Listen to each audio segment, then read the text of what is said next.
going to the Black Forest. What are you doing in the Black Forest? Sexy time. No, me and my wife are going for a weekend.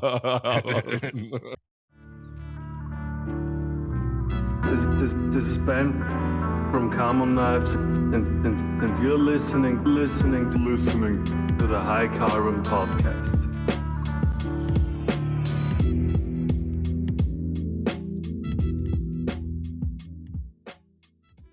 And we're back, the three of us this week. No guest, but Albert's feeling good again. Just got his voice back, I think. Right, Albert? Somewhat, yes. There we go. Haven't heard that in a while. But we have a cool guest lined up at the DKE show in Holland. I was in Holland, in Netherlands last weekend. There was quite a few people showing pictures and stuff of the show, and I came across this young kid. He's been forging since he was like 8. I think he's 11 now. And he did his first show last weekend, and I guess it was pretty good for him. He's been selling some knives, and a few videos of him out forging and stuff. He kind of like has a hole in the ground with a bunch of bricks and stuff that he does the forging in. All hand forged kitchen knives and stuff. So it's pretty cool to see a young kid like that interested in something besides playing on his cell phone like the rest of us are doing in our old age. But we'll get him on the podcast soon. I had a little chat with his mom, and she said it was cool. She's just trying to get a microphone set up for him, and it'll be interesting to hear what he has to say about how we got into forging and stuff. I don't know if I think I sent you guys the link. If you guys checked that out or not. It's awesome. Yeah. Yeah. Yeah, it's great. Awesome kid. Yeah. But tell us something about the show. I just saw lots of pictures, and I went 2 years ago, and it's like a really long drive. I think it took me almost 12 hours. It was like 11 or 12-hour drive or something like that. So super long drive for just a one-day show. But since I was there, they've gotten a new venue. So I guess the venue is much bigger, and like they have food and stuff there. This last time they didn't have any food stands and things like that. But the show's actually been going on for like 20, 21 years or something like that. How big is it compared to, let's say, Knife in Solingen? Definitely not as big as Knife and Solingen. I don't know how many exhibitors they had there. Huber was there. I know that Knippenberg does it every year. But yeah, Matt's the one that introduced it to me. Matt did his first show, and I joined him. We both shared a table. I mean, we had 4 tables, but he had all the grinders and stuff there, the house-made things, and I did mostly hand and material. But I kind of had the feeling that, like Matt talks about it, that's kind of like a closed knit group over there, and I kind of felt like the guy that nobody knew, so people didn't really buy. I didn't sell a lot of stuff there, so I don't know if that had anything to do with it, or it was just me being weird. But it wasn't. Was there other sales, but was there other material sellers there? Or was it just you back then? yeah, there's a couple of guys that do like wood handles, like wooden stabilized blocks, and I think there was one guy that had all like hand forged Damascus bars, but mostly knife makers. But maybe I'll give it a try again next year. I want to do some more shows, so we'll see. Paulie, I got one more reason for you to come to Solingen, but it's getting a little close. One more reason. What free stuff is it again? Now the Polish ghetto's coming, and they're gonna come out with us for dinner the night before. I know, they wrote to me. You should come, we drink, friend. You come, we drink. You come, we drink. Yeah. It's I need to prepare for Knife Show Austria. Yeah. I need to level up my drinking game. I cannot have my room spinning still in the morning. Bad sales. But so you've been working on that new knife. What was the name of it again? Not the alias.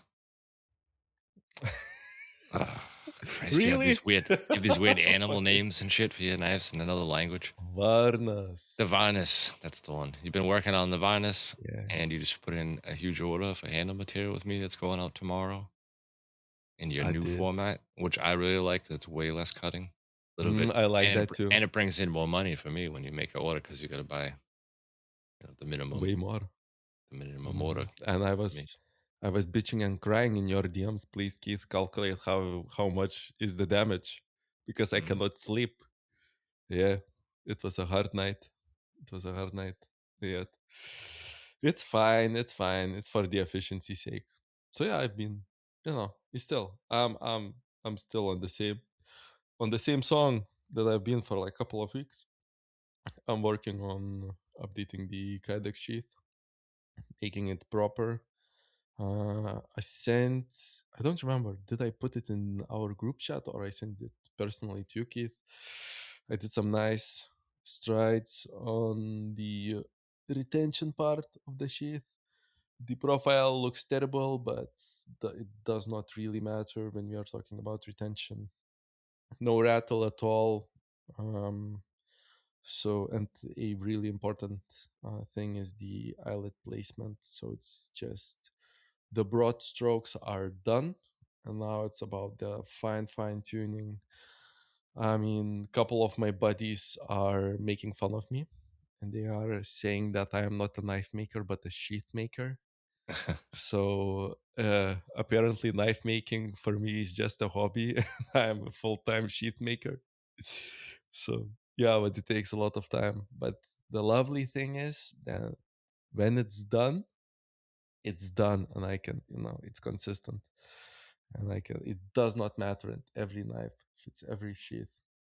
I mean, I would not be, look, this work is, I hate it. It's hard, but it's only one time investment, and then I can create those molds super easy and consistently. And I would not be mad if I would do some OEM work for a bigger company, and they would say, look, we want to buy 20,000 sheaths for this one knife. I wouldn't be mad.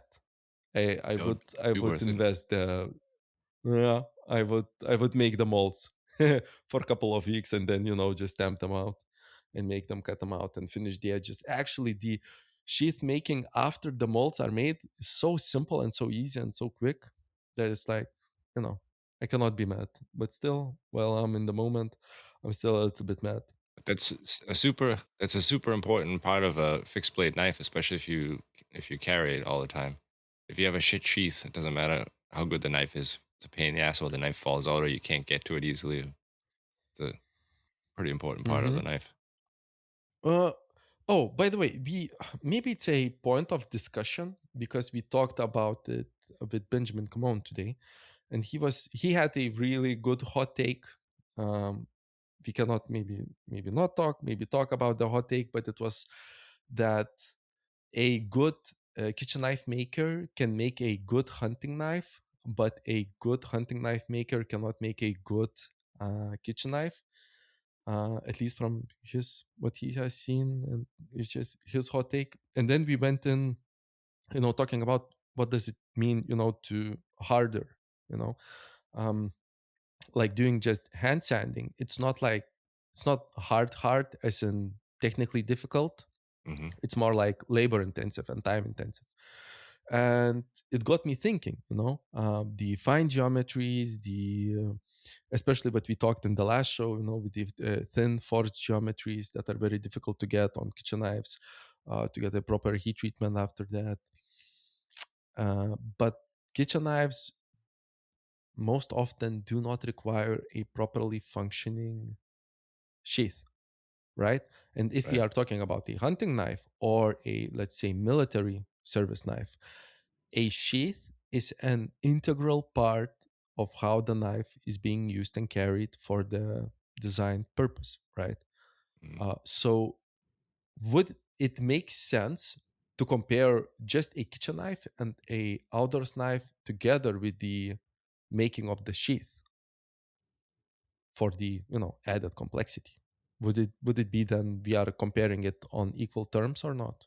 I think what he meant was that or at least in his mind, I'm going to speak for him, that a kitchen knife maker has more skills, diverse skill sets, I guess, to be able to make a kitchen knife that performs correctly. They should be able to make a outdoor or a hunting knife. Yeah, but I think Pauli's point was this guy couldn't probably not make a sheath for it, like a proper one. Yeah, not a proper one. I'm thinking more in terms of engineering complexity or the complexity of making it, right? So I am looking at a kitchen knife, right? And the things about the geometry that I just talked. And then I am looking at a outdoors knife or military service knife. And I am not seeing the complexity in the grind itself, but I am searching in other places that are mandatory for complexity. And I find that a sheath is a very integral part of that. And it is not that easy to make it great, amazingly performant. Um, and my question is it a valid comparison to compare a outdoors knife together with the making of a, let's say, kydex sheath to just a plain kitchen knife that is just the kitchen knife with, let's say, a hook grind or whatever? I would say you can't include that in it because you can still be a hunting knife or outdoor knife maker and not make your own sheath. There's plenty of people that make it for you, and plenty of people that do that have other people make the sheaths for them. And you're still a knife maker. Just because you didn't make the sheath doesn't mean you're not a knife maker. What about you, Albert? Good question. I would include it, I think, actually, because it's an integral part of the knife for it to function properly. Like a special grind on a chef knife, let's say a hook grind or a very thin convex grind or whatever. So is a functioning kydex sheath an integral part of a hunting or tactical knife, I would say. Mm. So I would include Because- it, but yeah, it's a matter of definition. So, but what if we include it? Do you think the complexity the kydex sheath adds to the whole production process makes it as complicated or demanding as, let's say, making a chef knife or forging a thin chef knife? You know, we are talking about a discussion that I had with Benjamin, and one of his, and I don't want to speak for him, you know, but what he said is like, when you are going for a very thin geometry and the convexity or concavity on your kitchen knives, it's not in the very final stages of the end, it's not that methodical and you need to go by feel. Mhm. And I think this really is the same with kydex, because you can have like some ground rules and you know some measurements that you think you would work or you know that they will work, but in the end you are still playing with the feel, just because the kydex, when it's heated, it's a moldable Mhm. material, and when it stretches on top of a surface, in some places it gets thinner, in some places it gets fatter, and then it's really hard, you know, to methodically quantify how the click or retention will feel and perform in the end. Mhm. And you just need to do, you know, again, the same feeling, you know, you need to go by feel. And you know, just to answer the very first question, I don't think that I think that he's kind of right, because kitchen knife makers are more focused on performance on the cutting edge, and that is really really important. And I think it's really easy to make a knife unusable by making it too thick. So I kind of agree with him, but it's just, you know, I'm playing with some ideas how you can, you know, compare, just not say like I, I think for him as a specifically kitchen knife maker, it's so easy to say that making outdoors knife is plain simple, just because it does not have the same nuances in the same place as a kitchen knife. But I think, you know, he's ignoring some, you know, just picking and choosing and being Yeah, bad. but the other way around, I think anybody who makes outdoor knives and has never attempted to make a kitchen knife, or maybe they've made a few, it's way harder than it looks. The kitchen knife might look kind of simple, but Hmm. there's so much other things that go into play that you don't even see with your eyes unless you're a kitchen knife maker, to make it perform and actually function. Yeah. And yeah, I totally agree with that. I mean, yeah, even I did some kitchen knives, and you know, when I look at other people who are focusing in outdoors knives that are making some kitchen knives, it kind of looks like a little bit like a money grab. It looks like, you know, you can see from afar a not very well balanced profile of the cutting edge, maybe a way too thick sharpening line that indicates, you know, way too thick thickness behind the edge or some other details. And I think when it's the opposite, when the kitchen knife maker is making an EDC knife, at least the geometry of the knife will be adequate. Maybe it will be too thin. I don't know. It's really hard to quantify from pictures, but it's never too thick. But what makes a sheath or a Kydex sheath a good Kydex sheath? Why is it so complicated to make one according to your standards? That is. We talked. I think, Keith, if I remember, we talked about it in the last episode or the second to last episodes. But to go in quick, it's the retention, the feel, and the tactile feedback when you put in the knife, so you know it's secure. And when you are putting it in, you need to think about how in what many ways it can be oriented, and will it catch an edge of Kydex there, catch an edge of Kydex there. You want it to be as little of fuss as possible. So it's just, you don't look, you just put the knife down on the same place on your hip as ever, and you just feel that satisfying click. What also you want to do and want to play with is the at least I've never heard anybody talk about that, but I just call it in my head the variable retention. And it's not the retention grommet, but it's the actual retention. It needs to be easy. It needs to be light retention when you are putting it in, and it needs to be hard retention when you are trying to pull it out. Right? So it's like it's the same tension, but different, strength of holding, which is achievable with different geometries.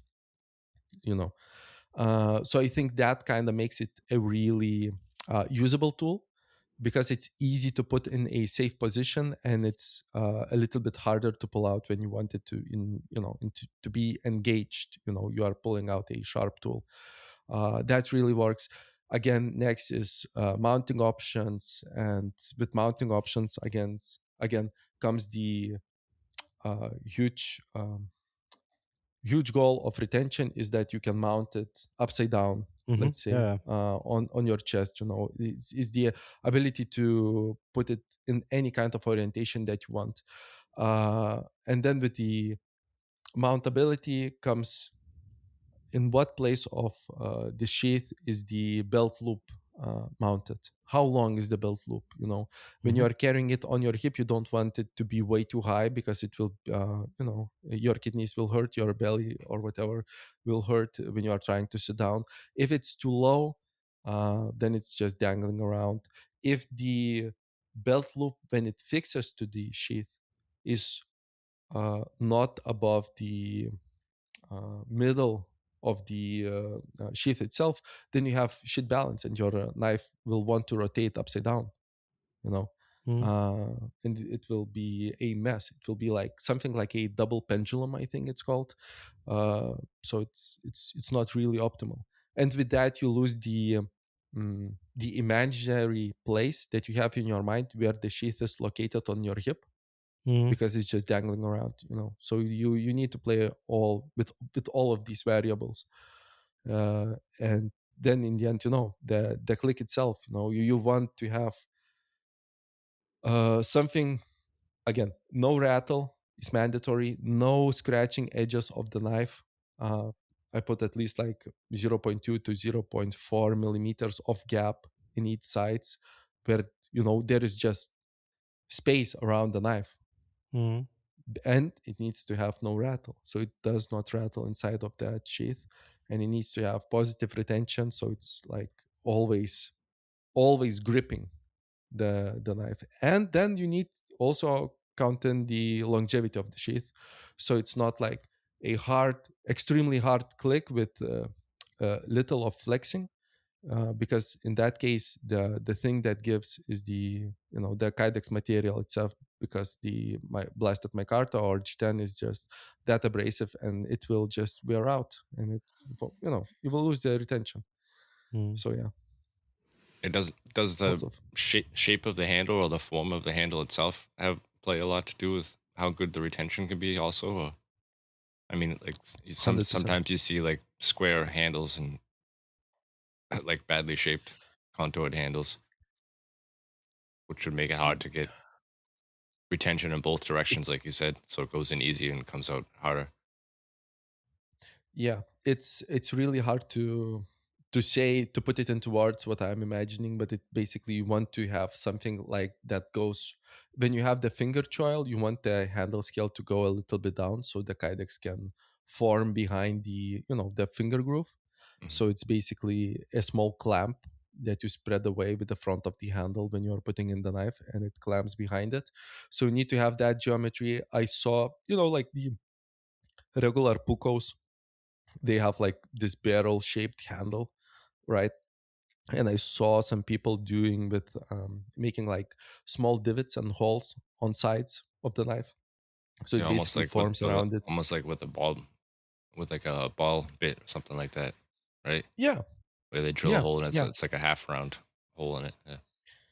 yeah. So you really kind of need some negative space, behind the front of the handle, so the kydex can form around. It's basically just a spring, um, but this is where the simplicity usually ends. Um, so you have to play with that. Um, yeah, I hope that answers kind of your question, Albert.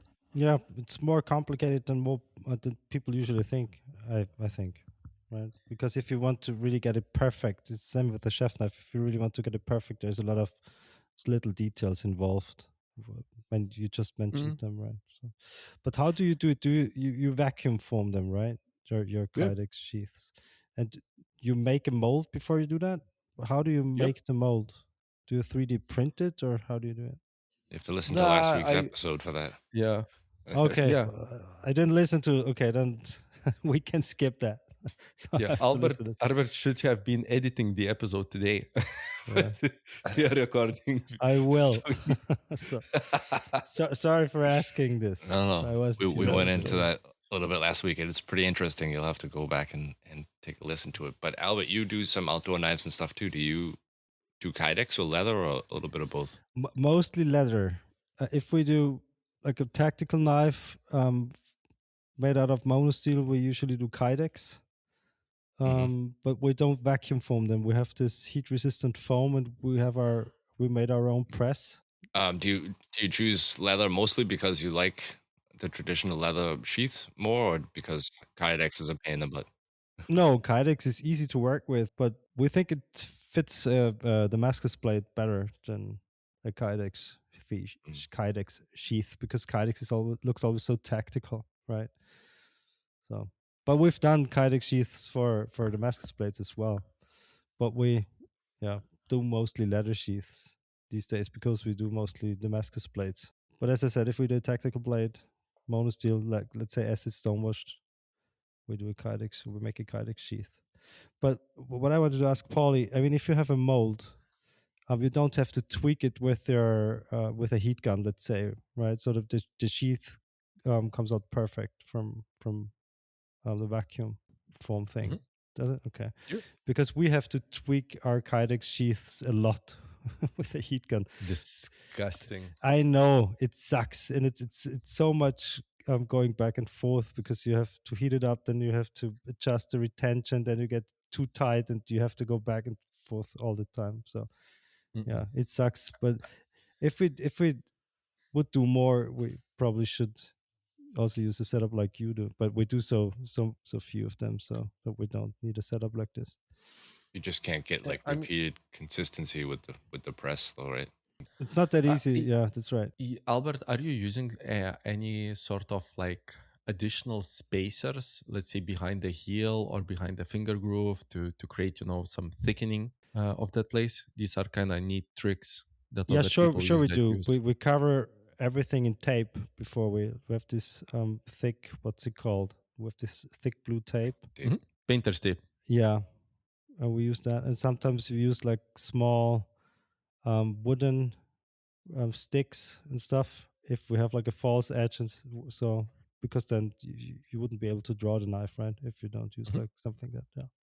With all these small little tools and gadgets and wood stuff parts and that all objects. move around when you put the press on it, right? It's got to keep No, everything in you have to place. tape it. You have to tape it Yeah, to the blade. gotta keep everything But in it place. sucks. I mean, but we only do. And let's say we do 20 Kydex sheaths a year, so that's all we do. So, but it sucks. That's true because you have to tweak the sheath for every knife. It's such a pain in the ass. I And know. when you heat it up a little bit too much with the heat gun, it becomes shiny in that place. And Yeah, it's like, we have a looks heat gun disgusting. with a temperature control, so we can set the temperature of the heat gun.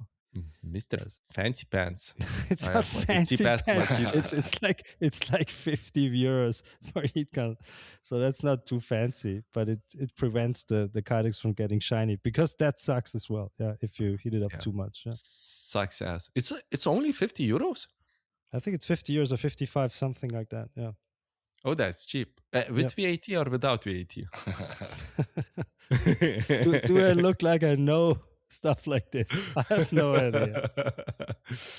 And it doesn't really matter because it's like 50. If it's with VAT or without, it's like a 5 years difference. So it does matter. Okay, it does matter. It's not like 5. It's like 20%. 10 it's like euros. That's true. That's 10 true. euros. 10 it's like euros, twice. Yeah. I mean, yeah. Okay, you're correct. Yeah, I'm sorry. I should know that. Yeah, I don't remember. So I got a question for you because there's two of you at the Salzburg Messerschmitt. You guys must divide up the work that one or both of you hate to do. So who gets stuck doing the Kydex? Me. You. I think Andy has never done a Kydex sheath in his life, I think. So I do all the Kydex sheath.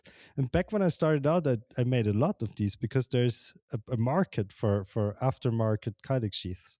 So people used to send me their knives and whatever, and I did Kydex sheaths for them. Yeah. I even made a Kydex holster for a handgun, so for a pistol. So back in the days, there was good money.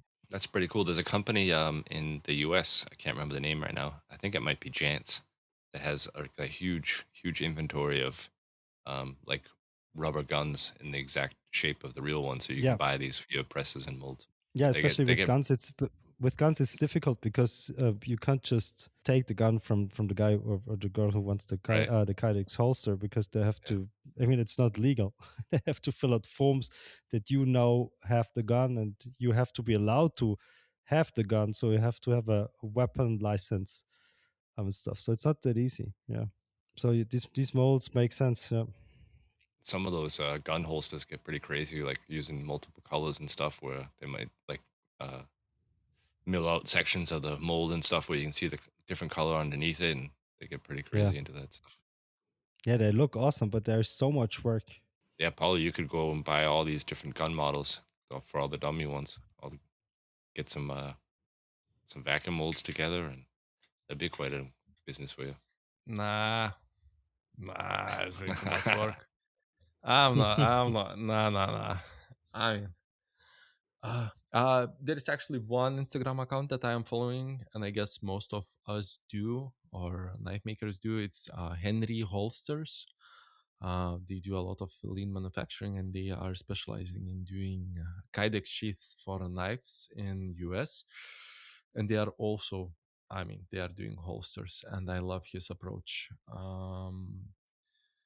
But it's not that kind of business that I want to go into. And I mean, there are so many variations of the same gun, so many different attachments, OEM, not OEM, aftermarket, blah blah blah, which change. The holster needs to be adjusted for that, which is insane amount of SKUs.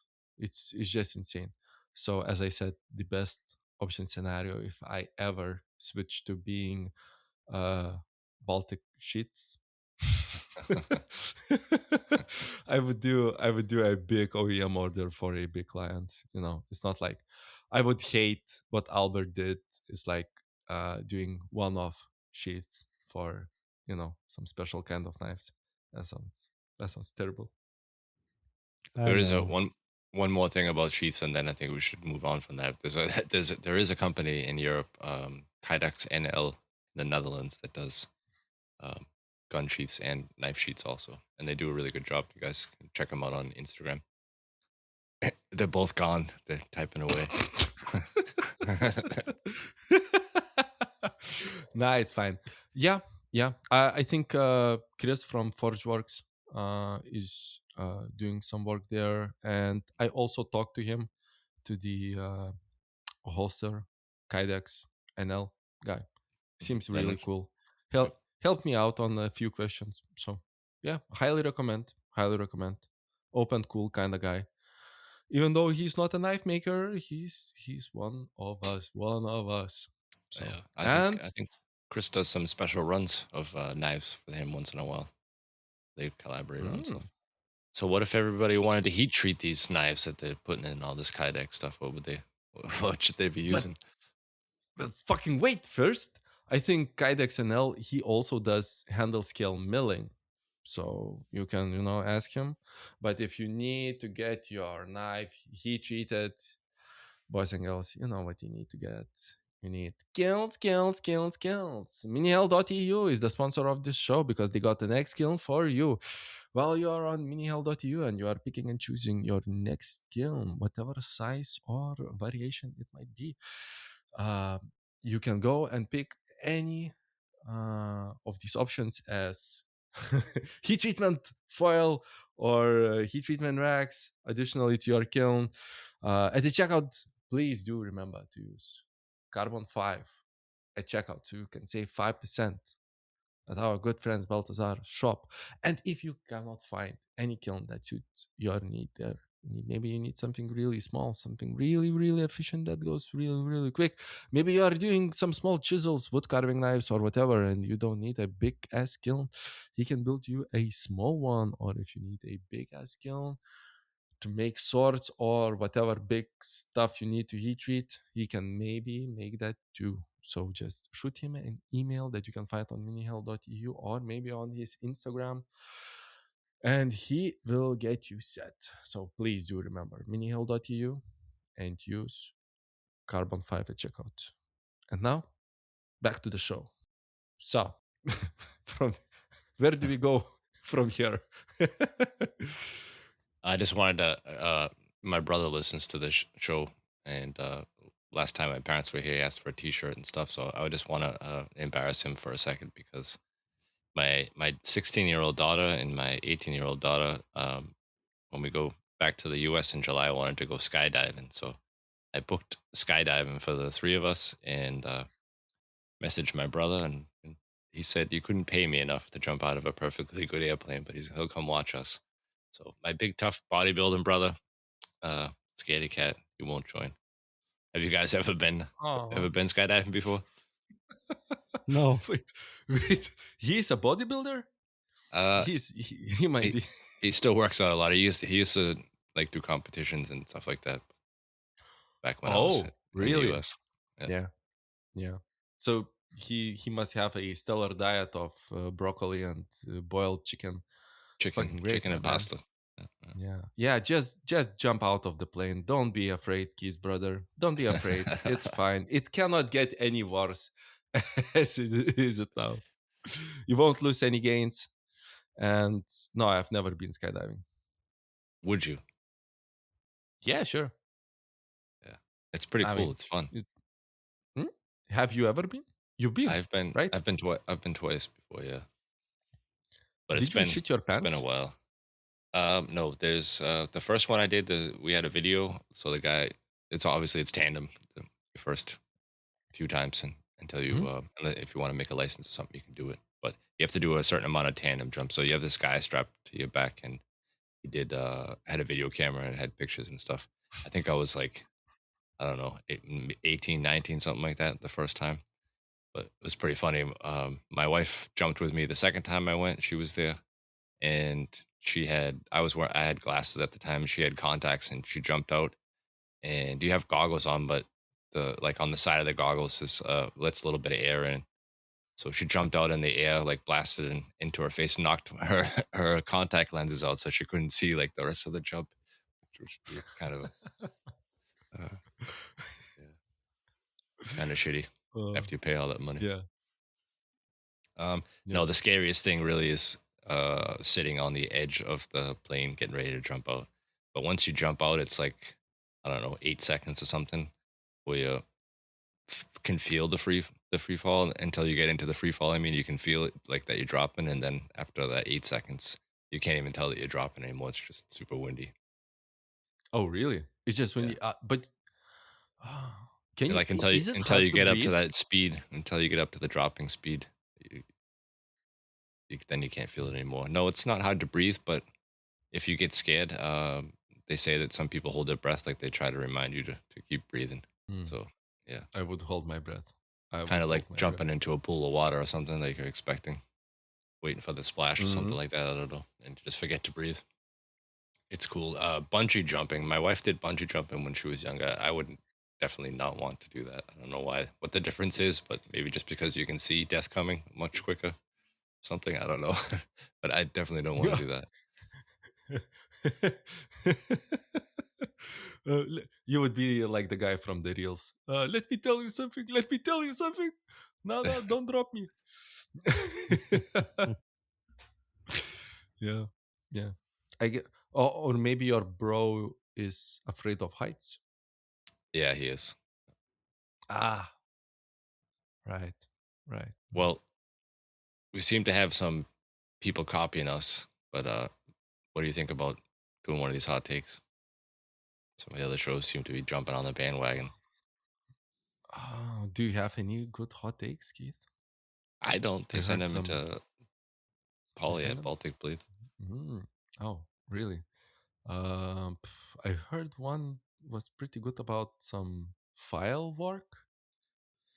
Maybe. Yeah, that was on the other episode. That we That was won't at the mention. other episode. Yeah, that we won't mention.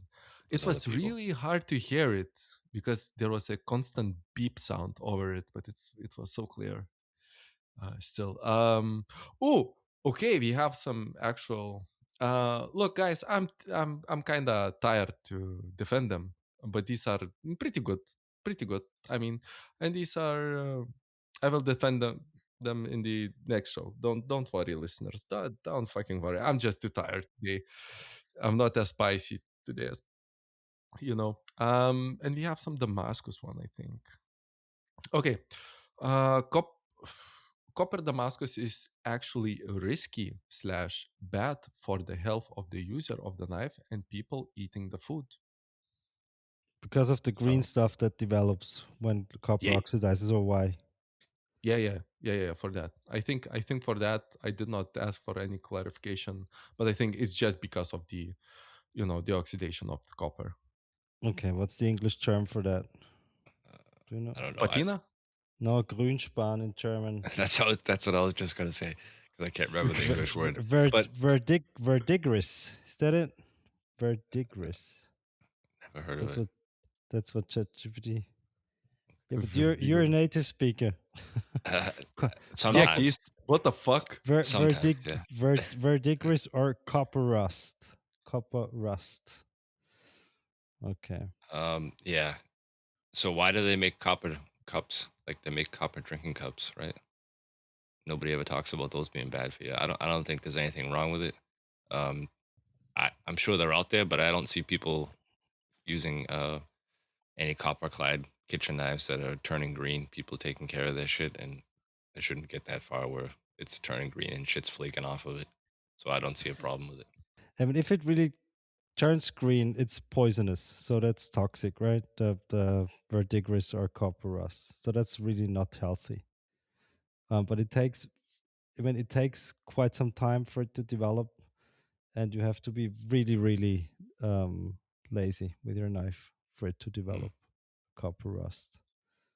I mean, So. more lazy than the usual carbon steel regular user who says that, yeah, I will take care of it, and then it's full of fucking rust. Yeah, I think even lazier Which than is that. also not good. Yes. It's also not good Yeah. for you. What? Rust. Rust? Rust Yeah. is good. No, it's not. Iron in your blood. It's not good, but it's not toxic. Usually. It's fine. It's fine. What do you mean it's not good? It's good. It's more iron in your blood. It's good. I've never heard of rust being healthy, but yeah, Yeah. I mean, it's not toxic. in small doses, it is fine. It's like what's the Yeah. disease that you can get with too low iron in your blood? I don't remember what it's called, but you know what I'm talking Yeah, about. sure. Yeah, and like in the past days, in the olden days, in the super olden days, if you have no way to supplement your iron in your blood, you could put some carbon steel Just nails in chew on a water and bar of just wrought drink iron. the no, just drink rusty water and it's fine. It's fine. Okay, then all right, guys. You don't need masks while you grind, and forget about iron. It's fine for you. Just Yeah, it's fine. breathe it in, drink it, No, put a not little in in your your hey, coffee. yo. It's moderation is key. Moderation is key, right?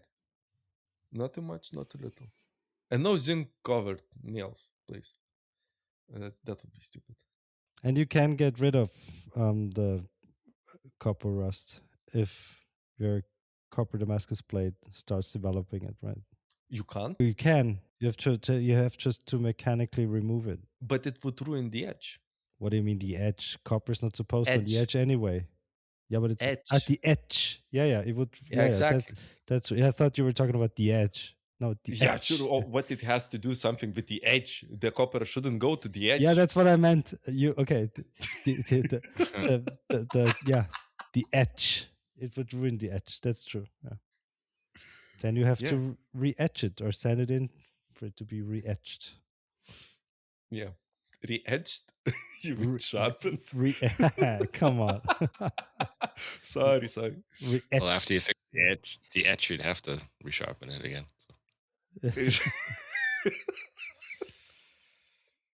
So stupid. But look, how lazy do you need to be? Can you put the knife one time in a dishwasher and it will develop it? No, No? I don't know. I don't it'll think darken so for either, sure, but it's not gonna start yeah. turning green. That'll take a long time. But then one question more, right? If we cannot see it, does it mean it's not developing? Right? Good question. I think, yeah. So is there a question if you can always see it if there is some verdigris or copper rust on your blade? Yeah, something like that. I guess if you can't see it, it's so little that it's not toxic. That would be my guess. But I don't know actually. Toxicity Okay. starts when it's visible. Or dangerous. Yeah. No, I don't know. If you smell it, it's dangerous. It's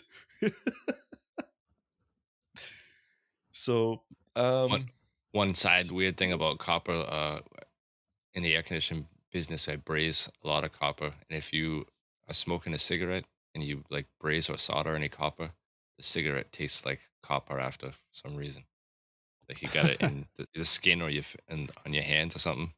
It's horrible. So don't braise and smoke, guys. It's nasty. Polly's proofreading for the next one. Yeah.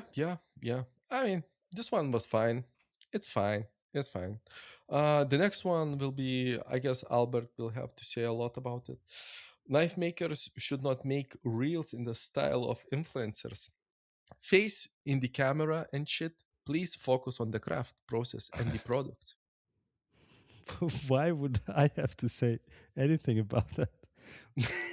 I mean, you are non-existent almost. Yeah, I don't make any reels. I just repost them. So, do you?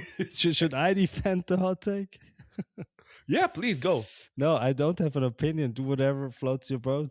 But I don't want to do. I just don't want to do it. So I don't care if people show their face. I actually, I guess it's even advantageous if you show your face on Instagram, from what I've heard. So the algorithm likes it, and the viewers also like it. But yeah, I don't have to do it if I don't want to. So that's why I don't do it.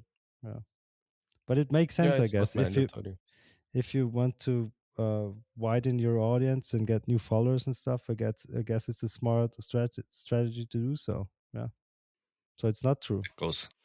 I think it goes all back into that telling your story thing. When people have a face to put to the knives and the text or whatever you're posting, it just makes the connection or the feeling that you have a connection with the maker that much easier. I guess so. Yeah. Yeah. And it's more trustworthy. Yeah. What do you think, Paulie? Do you think you I, should show your face on Instagram in reels and I stuff? do show a lot of my face, but it's on TikTok, not Instagram. I'm too lazy to post that kind of Why shit don't you on repost that back to Instagram Instagram? It's already done. because look, TikTok is really localized due So to you get your the geolocation. watermark on there, right?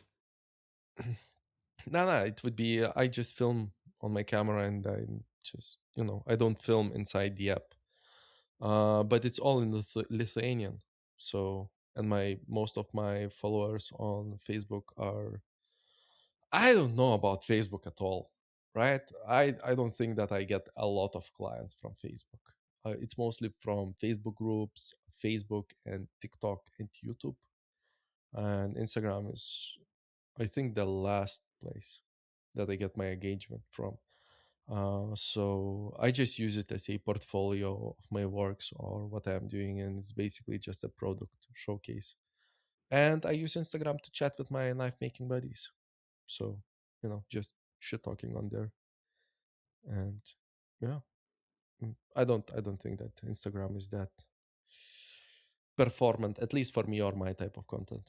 But on TikTok, Jesus Christ, it's just it's just view city. It's just view city. It's so good. So Do you get sales from TikTok also? the knife that you have, Keith, Yeah. the SFK, and I think I posted it today on my stories that I found that I had the last one for myself. When I was making it, I was doing TikToks for the kind of first time more regularly, and I have this field at checkout so people can write from where they know me, and Yeah. freaking half of my sales were from TikTok, and I sold out I think in the same day or 2 days of the whole batch of the knives, and I was just starting out. So if I wouldn't be doing the TikTok, I don't do dances, I don't do it's just talking head videos, answering questions about knives, blah blah blah. uh I would have just half the sales, which is insane. And it's not like just the only Gen Zers use it. Nah, man, everybody, freaking everybody, hunters, military guys, everybody's on TikTok watching that BS, and me included. I So it's think you should. fine. It's I good. think you should change that. A nice dance video showing the retention, the knife doesn't fall out. That would be a good video for TikTok. I will fucking do a dance of a roundhouse kicking your ass, son of a gun.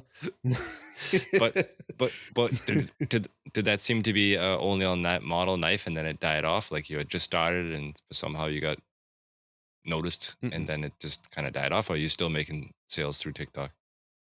Yeah, I'm still making, and it's pretty great. good. But I must say, it is really I'm really introverted, and it's really taxing on me to do like a high energy under 3-minute video, and it's like it doesn't sound like a lot, but like the emotional toll, I'm like, fuck this, not this again.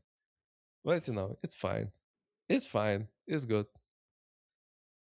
It's totally worth it, at least in my case. So it works out. But Instagram, I don't know. I think we are way past the days that you could easily surpass like 10 or 20K subscribers, unless you are really good at social media, and the social media game is really difficult because the bar is so high. I think Gunstone Creations is one of a very good example. He started doing YouTube too, and he just surpassed, I think, last year or start of this year, 100,000 subscribers in a very like a half a year, I think, which is insane, right? Which I mean, this is what he does. He does drops and It's a makes full-time content job. around. Yeah, yeah, yeah, and he has a nick for that, but I don't. So, Yeah.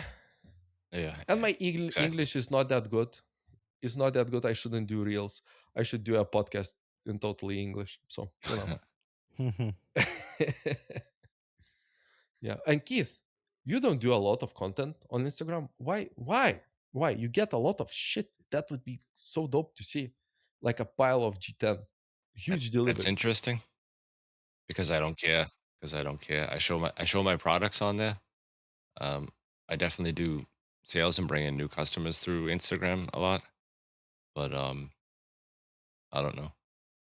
I think about it too much. If I want to make something, it just takes, like you said, it takes so much time, and I really don't. I don't know. It's just not interesting to me, and the numbers don't matter how many followers I have. What matters is how many customers are there. But like for me as a client, it would be really interesting to see how your business grows. Or do you have like, you just got the pink G10, right? You could Yeah. showcase the delivery of that, or maybe, you opening the box, or just a picture of a pile of it, and it's here.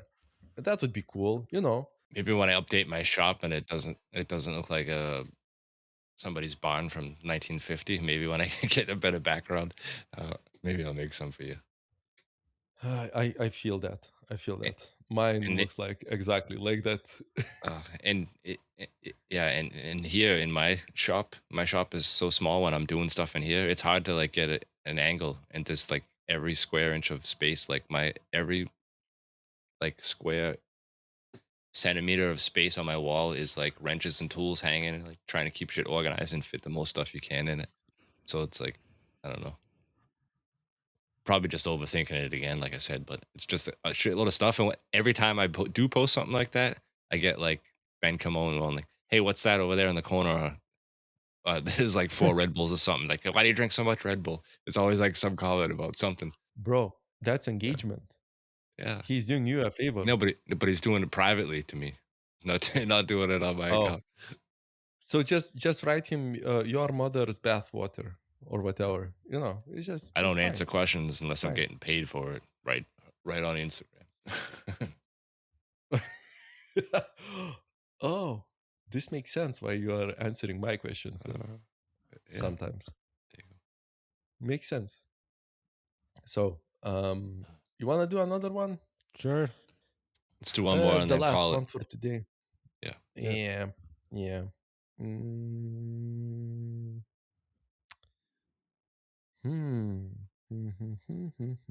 If you okay, this is a maker who is complaining about a client.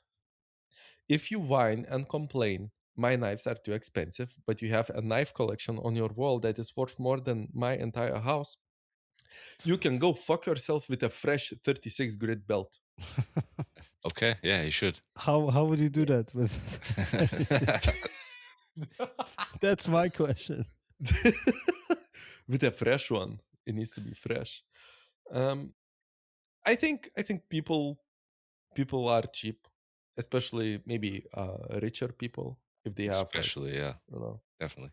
Yeah, they are rich for a reason, because they fucking keep money. They don't spend it, or if they spend it, they haggle. And some people haggle, which is fine. I don't. What? I don't, right? I don't haggle. Come on. No, you expected to get it for free. That's right. You don't haggle. Yeah. Yes, that is why I'm right. If it's not free, I'm paying the full price. Then I'm rethinking my decision. Maybe I shouldn't buy it. If it's not free. So it's fine. I don't try. To. If you give me your price, it's the price that I am willing to pay. Wait, should we go back to the order of G10 you just did? Do you want me to go back to my messages? Paula says I need half a sheet, and that second half of the sheet is just off cut. So you can send me that too in the package, and I want to try that new orange and black that you got. Color. Throw in one of those too, so I'll take some pictures of it for you. Look, Keith. First of all, it's yellow and black, and I said you can throw it in if you want. I will make a handle and give you some pictures. Yeah. So it's an exchange of services. I'm not getting a real value from it. Would that be haggling? I'm offering you a service. I'm offering you a service. You're making it look like I'm making out from the deal is what you're doing. That's haggling. You are. You are getting. And you're not. You're doing all this extra work for me just because you're a good guy. Yeah. Yes. Or because you're getting the free handle. No, it's just one handle scale. Like it's okay, two, most probably two. Both sides. But I will put in the machining, or I will take pictures that you can post on your fucking website, which is, I mean, props to you. On knifematerial.at, you can see work from makers that are using your materials, right? Yeah, There is a special page on your webpage. This is the that's place right. where you Makers promote Gallery. it. A makers gallery, exactly. Yeah, You see, I'm doing your work for you. it's already I'm in the mail, promoting your and I shop. put it in there for you, so you don't have to haggle with me anymore. I don't, and I will send you some pictures, and maybe I will sell a knife with that handle. Maybe not. Maybe it Sure, depends. you will. It depends. It depends. But you will have a nice picture that displays all of the inside layers of it in a handle shape form. Yeah. So for any of the listeners out there that have some new material and not quite sure what it's gonna look like, send it to Paulie. He'll take it off of your hands and give you some pictures back in return. 100%. I will get some stabilized Lebakasse. Oh yeah, take a picture of that. Machine this. Yeah. What are the feeds and speeds on that one? Uh, yeah, maybe you can send me shit. No, not actual shit. I would prefer, but with actual handle materials. Maybe we can work something out. Yeah. Yeah. Back to the So, back to that. Back to the hot take. back to that. For sure, the people that are rich, like you said, are the cheapest bastards. In my air conditioning job, those are the guys that don't tip you at all, or they try to get stuff for free, or if something's delivered late and it's not even the installer's fault, they're the first ones to try and get a discount. It's yeah, it's definitely a thing. One question: is it like in Austria? Do you tip like HVAC guys? Well, they call it trinkgeld, like you get money, especially if you didn't eat lunch there or something. They usually give you something and say you can buy something to eat on the way home or whatever, or a drink. It's But pretty common, yeah. it's your employer that gives you money. Yes, the employee gives you money, and then like if we're working at somebody's house, pretty much any of the trades, I mean, except for the initial house builder because you usually don't see the customer. But in any of the trades like that, they usually get something. I mean, it's not like you're getting $50 or something. It might only be $5 or $10. Oh, okay. Small tip. So it's like, here is a €5. €5. Go buy some Lebakasse. It's like, go get a beer. Okay. That makes sense. Kinda, I guess. Anyhow, anywho, Albert, what do you think about that? You have some high-end clients for your high-end knives. But they've never called you and told you that your knives are too expensive and tried to haggle with you.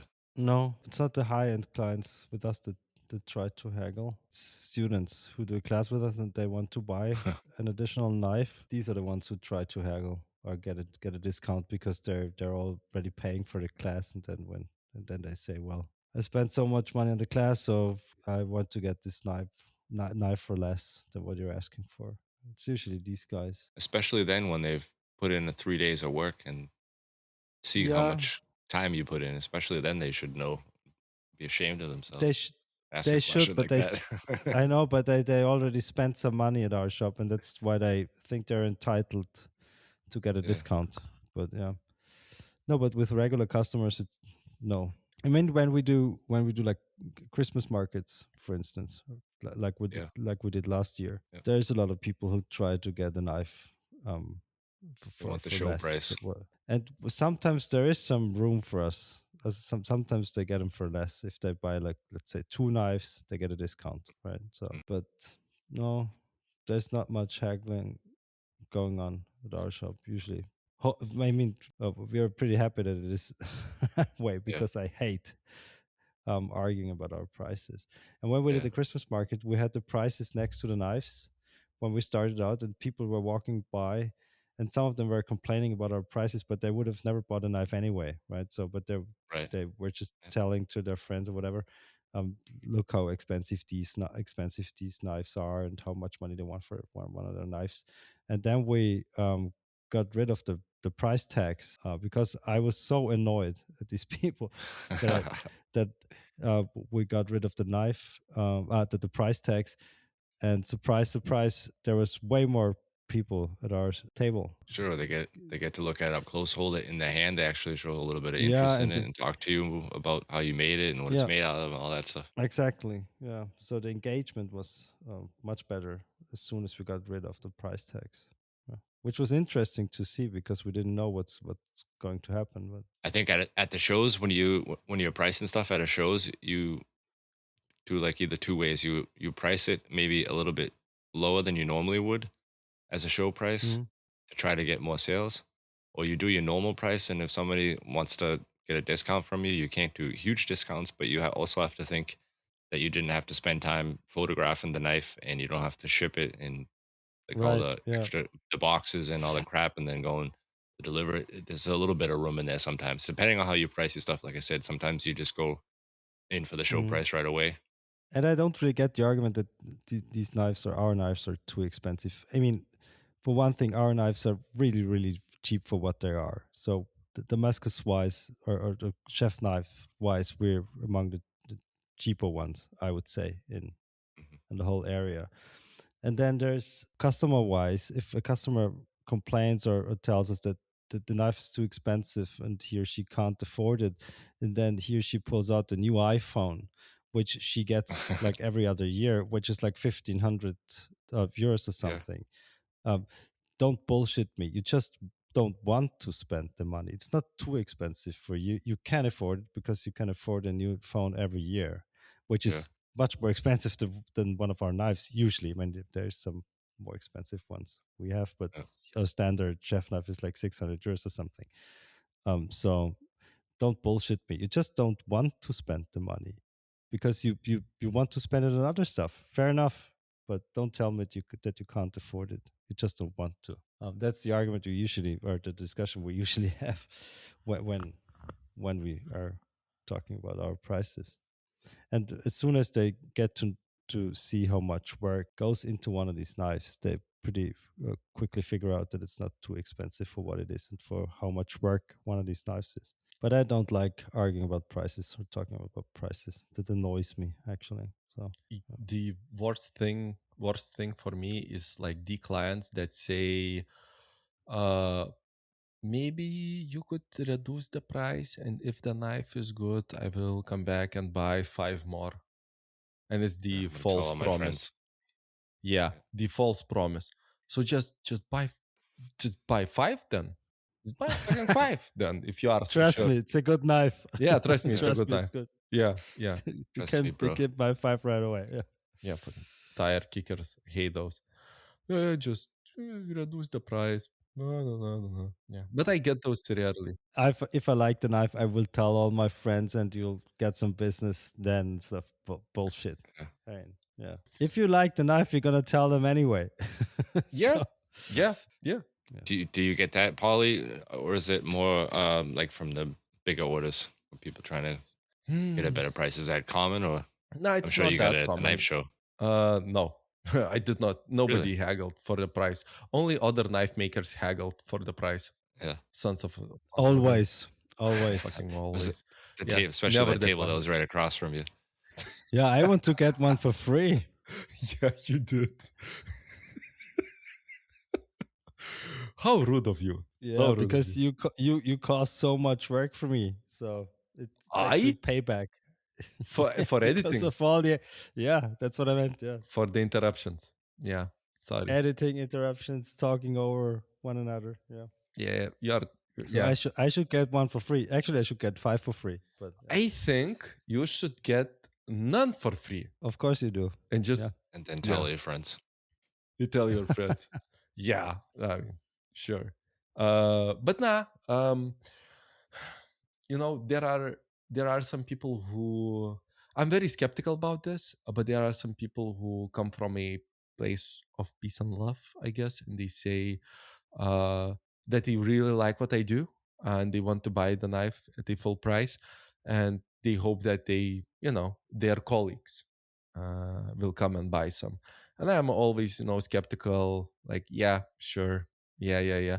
And there were actually more than a couple of times where there were people who came back. They say that I'm buying again. We are buying as a present for our colleague, blah, blah, blah.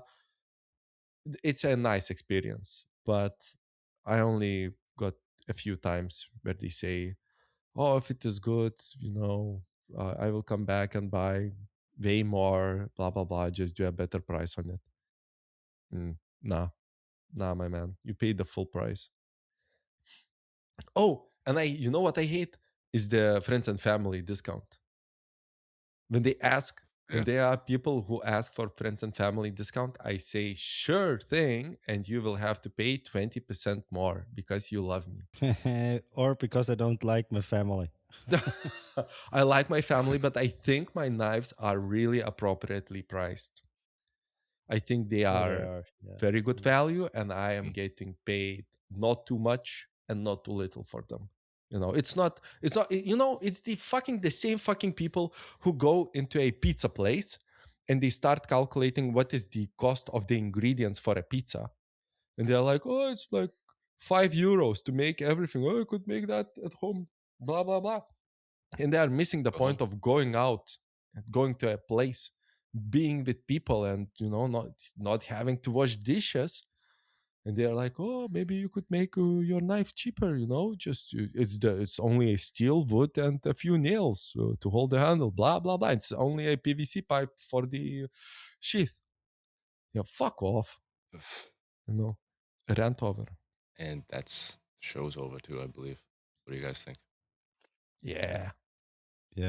I still have to do some editing. Oh, that's right. Good luck. But it's Yeah, going to be good. thank It's you. a show you haven't heard, so it'll be interesting. Yeah. Don't forget to send it when you finish. Don't fall asleep first. I will. So put that out tomorrow morning. I will. Perfect. All right, guys. I will be back on Monday, and we'll do another episode next week. Talk to you guys then. Yeah. Bye. Tschüss. Bye. Bye. Bye for now. Tschüss. Auf Wiedersehen.